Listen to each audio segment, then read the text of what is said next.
თუ გახსოვს ხუმრობა რომლის ყველაზე დიდი იმედი ქონდა და საერთოდ არ გაისროლა ასე ვთქვათ. უიმე, ეს ზუსტად არ მახსოვს. რა თუ გაწარეთ საერთოდ. ხო, აი ნახე ხა მე გიტყვი ერთ მაგარ რაღაცას, რა. თინო კონკრეტულად ხუმრობებს ვერ ვიხსენებ, მაგრამ ჩვენ დროს უნივერსიტეტში იყო მონოლოგი. ეგეთი ისა რა, ხო იყო რაღაც მისალმება მუსიკალურობა და იყო ერთი მონოლოგი. და მონოლოგი არ ქონდა რა მზად. და სიკვდილ მიჯირის მონოლოგი.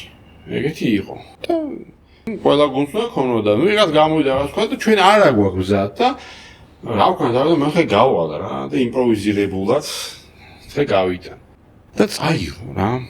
რაღაცა დავდექი იქა, რაღაცა ის განცდა რაღაც მანახე და ხალხში დაიწყო სიცილი და ნუ ეს სიცილი დაბრუნდა, მე რაღაც ფრაზა ვთქვი, მე ის რაღაცა და აი არ თავდება რა ეს ყველაფერი და ნუ ძალიან მაგრა წაიღო.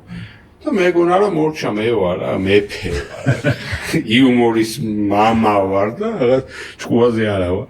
მე იყო ლიფტში გაჭედილის მონოლოგი შემდეგ იმაზე უკვე ტურზე და არ მოემზადე რა საერთოდ არ აი გავალა რა და რო იწყებ და არაფერი მე იწყებ ეძებ ვიღაც ერთ გაღიმებულს დარბაზში რომ იმაზე გააკეთო ორიენტირი რა იმიტომ ის მე ფიდბექია და გაძლევს იმას და გაი რა გძნობ რა ანუ ინდიკატორი იუმორის ინდიკატორს რთავ გარეშე ინდიკატორს რთავ ვერ ვიპოვე ეგეთი და ესეც შუში თვალებს მიყურებდი და ანუ შეიძლება შუში რაღაც ხუმები ცუდი არ ვთქვი იქ მაგრამ აი ხო იმ მომენტში არ წაიღო რა წაი მოუკვდი კიდე მოუკვდი ძალიან მეწყინა მაგრამ მეორე არის ის რომ ჩვენ ქონდა